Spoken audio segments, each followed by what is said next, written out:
Now, first, I want to talk about Beatrice. Can I just say how beautiful this girl is? I know that she talks about her weight loss struggles a lot on her channel, but she's absolutely adorable. She's funny and quirky, and I can see why she has a huge following. I have 99 problems, and not one of them has ever been eating a vegetable. Hello, friends. I'm Blanche, and welcome back to Feast in the Middle East. We're going to do something different today. Today, I'm going to do a reaction video to a popular YouTuber named Beatrice Caruso.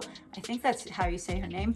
And she attempted to implement the Mediterranean diet into her life. Now, as somebody that has been teaching how to cook Mediterranean and Middle Eastern food, not just here on my channel, but in also live cooking classes, as well as the author of the cookbook Feast in the Middle East, which features a lot of Mediterranean recipes, I'd like to think I know a thing or two about the Mediterranean diet. So let's do a deep dive into Beatrice's Mediterranean food choices right now.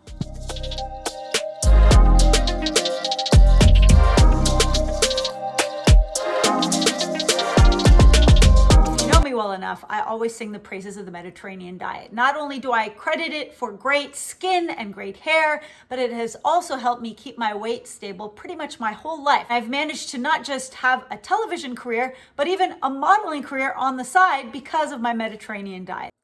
Now, no two Mediterranean diets are exactly the same. Someone in Italy is going to start their day differently than somebody that lives in Lebanon, but there are a lot of similarities that run through these cultures. Scientists in, I think, like the 60s, went on this worldwide search to see who was the healthiest in all the land. Spoiler alert, it was not Americans. We know it's true. But they noticed that people who lived close to the Mediterranean Sea, Spain, France, Italy, Greece, they were living longer and had lower rates of cardiovascular disease. They were basically killing the health game without meaning to. They were just eating the foods that were readily available to them. If I can speak from personal experience, yes, this is very true in my family. I can't tell you how many aunts and uncles are living well into their 80s and 90s, as well as my grandmother who celebrated her recent 100th birthday, which I also put up on my channel. So let's hear Beatrice's interpretation of the Mediterranean diet. Called it the Mediterranean diet. So let's briefly go over them. So first of all, more plant-based, dark leafy greens, including those alternate forms of protein other than meat, such as beans and legumes. Veggie focused. Eat fish and seafood more often, especially your fatty fishes like your salmons, your mackerels, your sardines. Notice when she mentioned the plants, she did not include Impossible Meat and Beyond Meat and all that garbage that you see in the stores. Very well done, Beatrice. Because what we focus on are whole foods that you could find on a plant, not these processed seed oil globules of fake meat that they manufacture in the store and try to sell you as a health food. Dairy's still on the table. Greek yogurt, small amounts of cheese. It's perfectly okay. Yes, this is what I love about the Mediterranean diet, is that we do incorporate dairy. We just don't eat huge amounts of it, right? So we serve Greek yogurt as a dessert. We might eat it for breakfast. We might even top it on some rice. And the amounts of cheese that we use are like very, very high flavor cheeses that you don't need to use much of, like feta cheese or Parmesan cheese. A little sprinkle goes a long way. We're all about the flavor, okay? And here is what sang to my heart and my soul. You're still allowed to eat bread. You just kind of want to swap out your processed white bread with some whole grains. Yes, Beatrice, you're just like my sister, loving the bread. Yes, we eat bread, and bread is not going to kill us, especially if we make it from scratch. And I do have a homemade pita bread on my channel if you want to give it a try. But we love our whole grains like bulgur wheat and frika. These are grains that are super filling because they're very high in fiber and pretty high in protein as well, considering that they're whole grains. Flavor your food with herbs and spices and kind of cut back on the salt, or you can get rid of it altogether if you're crazy. I agree. You have to be kind of crazy to remove salt from all food. I also know that there are some people that are hyper vigilant about removing all salt. I love my salt, and I'm going to use salt in my food, and nobody's going to stop me. I don't really think salt poses that much of a problem. As well as fresh herbs, it's like a spice cabinet to me. I use fresh herbs, so I always have in the refrigerator mint and basil and parsley. I'm always chopping and putting it in a paper towel so I could use it as a moment's notice in all of my recipes. Seek out your healthy fats like in avocados, nuts, and seeds. And as far as nuts and seeds, we're all about that, not just in our dishes, but also for snacking as well. Save red meat and sugary foods for special occasions. Don't get rid of them entirely. You're just eating them less often. Yes, there are so many rich desserts in the Mediterranean, right? We go hog wild with sugar and butter and olive oil even, But the thing is, we do leave them for special occasions. So for instance, my grandma, who turned 100, her favorite desserts are carrot cake, which she eats on her birthday, or kanafa, which she eats on holidays and birthdays. Kanafa is a cheesy, gooey, pastry, flaky dessert that we reserve for special occasions. If we ate that stuff every day, it would be pretty lethal, actually. So I decided to give the Mediterranean diet a go for 14 days. As for her choosing the Mediterranean diet, from the get-go, upon hearing her name, Caruso, her last name, I'm assuming that she's probably Italian. So if she's eating the Mediterranean diet, she's probably going to eat a diet more in line with her ancestral heritage than any of the other diets out there. So I'm kind of excited because I think this diet is going to bode very well for her. And I hate to actually use the word diet, it's more of the Mediterranean lifestyle. I think it's going to be super compatible with her genetic makeup altogether. So she starts off with breakfast and talks about her love of overnight oats. I personally love overnight oats. In fact, I just shared a recipe recently on my pumpkin spice overnight oats and my what I eat in a day Mediterranean diet. You could check that out if you want. But she starts with this chia seed blueberry pudding. Probably the worst thing that I had this entire 2 weeks. Hands down, it was the berry chia pudding. It tasted like swallowing a slightly sour cold slug. Okay, nobody does chia in the Mediterranean. It is this Western fabrication of a superfood, and I don't even know how it became so popular. I just remember it as a kid in commercials when you had a chia pet, and then you'd grow this hair from the chia seeds.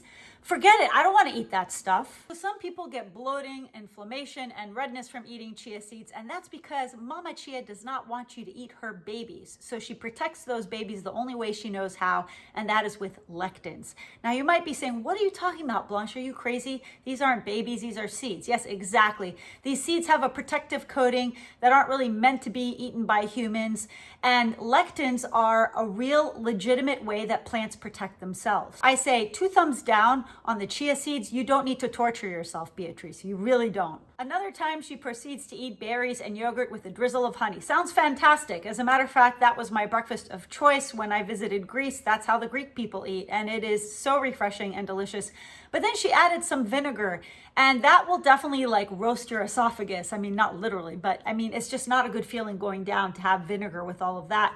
So there's really no need to add vinegar where it's not needed. It was the balsamic soaked berries over the Greek yogurt that had a little bit of honey mixed in. That was just so good. I did have to give it a rest though because the acidity of the vinegar was just tearing my shit up. Like my tongue, the inside of my mouth, my esophagus, it was all just burnt away. So I was like, I need to stop with the balsamic vinegar. For another breakfast, she made this dish that I was drooling over. It's basically eggs with yogurt. Now in Turkey, there's a very popular breakfast dish called çilbur where they combine eggs and yogurt, and it sounds super weird, but is actually super rich and delicious. That led me to a new way to eat Greek yogurt, which was savory with eggs, which I was a little bit skeptical of, but you mix chive, dill, lemon zest, and garlic in the yogurt. You spread it on a toasted piece of sourdough, and then smash some soft-boiled eggs on it, sprinkle a little bit more chives, and there was just like a symphony of herbaceous, fresh tanginess in my mouth, and I was excited again about eating eggs for breakfast. This is one breakfast that's gonna fill her up for a very long time. And if you want an alternative to that, I love shakshuka, where I take tomatoes and I saute them with a bit of garlic and olive oil and cook the eggs right in there. It's definitely one of our favorite breakfasts. She also made this beautiful burrata salad with cheese and balsamic and olive oil and even fruit. Now that is what I call eating ancestrally. She would make any Italian proud with that choice. To me, it was called a peach burrata salad, and I wasn't sure what burrata was. Turns out it's just kind of like a mushier mozzarella, but it had peaches, plums, pears, tomatoes, all in a bed of kale, balsamic vinegar and olive oil drizzled on top with a slap of burrata on the side and a toasted piece of sourdough. You had the same magic going on. Then she made this cucumber cream cheese sandwich, and she was mentioning she wasn't sure if it was Mediterranean. I would personally recommend she swap out the cream cheese for Lebanese cheese. Now, Lebanese cheese is very popular in the Middle East, and we use it instead of cream cheese. It is super high in probiotics, it's less processed, and it has more filling protein. So I would highly recommend having a Lebanon sandwich instead. You get sourdough bread, you put cream cheese on both sides of the bread, like just like a thick smear of cream cheese. Anything with cream cheese is glorious. I was a little bit like, I don't know if the cream cheese is necessarily Mediterranean diet or not, but did I care? Nah. Cucumbers, of course, tomatoes, onions, pepperoncinis, spring mix, drizzled with balsamic vinegar, and then you slap the other bread on it, and the cross section, it's beautiful. I mean, come on. I made this masterpiece of a cod recipe, right? And what emerges from the oven is just like this completely decadent, flaky, juicy fish that is just like butter falling apart. But my mom has this phobia of underdone meat, and she decided because the cod was moist that it was underdone, and she takes her portion, like this beautiful piece of cod that I wanted her to enjoy because I was like just enjoying it so much, and she puts it in the microwave, and out emerges this rubbery puck of what was once a beautiful meal. Her mom put the fish in the microwave? That's like sacrilegious. Honestly, Beatrice looked like she did a fabulous job with the fish, and I have news for people. Healthy food doesn't have to taste nasty. You can make a simple white fish taste absolutely buttery and spectacular. It's really about the preparation. The notion that healthy food tastes like shit is a complete myth. For snack, she made roasted chickpeas. That is very popular in my culture as well. We love it with like paprika, garlic powder, onion powder, olive oil, get them all crisped up in the oven. The recipe that she mentioned that had cinnamon and sugar, no, we don't mix like churros and chickpeas. That just, they don't go together.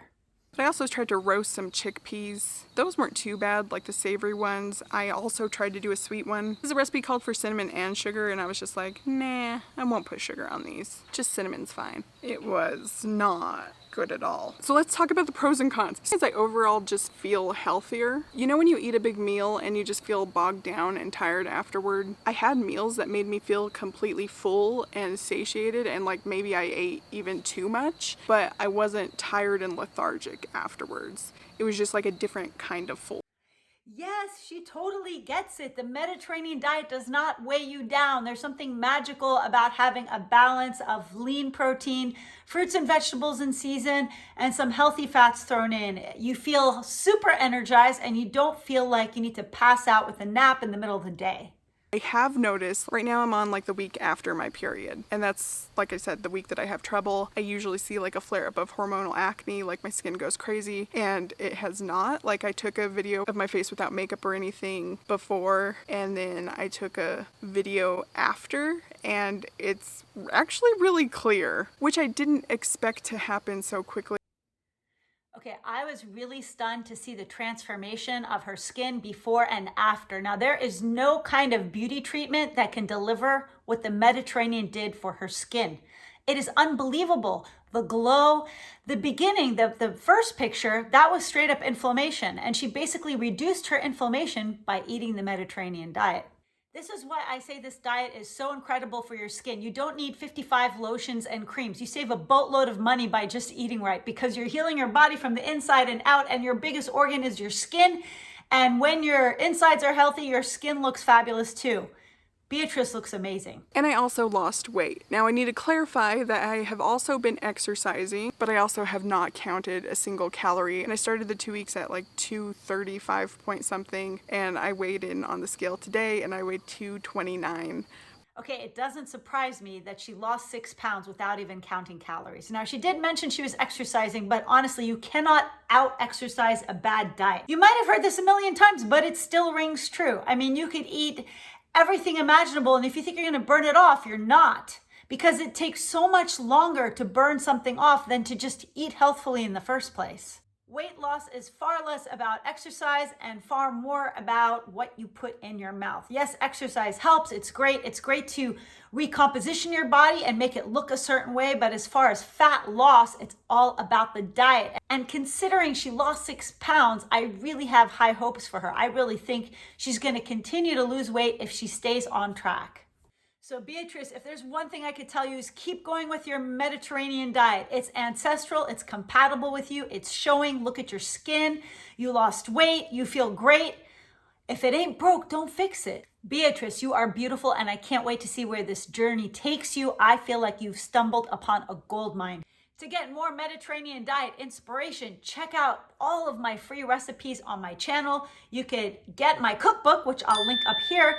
And at the end of this video, I will show you a couple of videos that I have done in the past where I show you what I eat in a day on a Mediterranean diet. Until next time, it's been great chatting with you all. See you soon.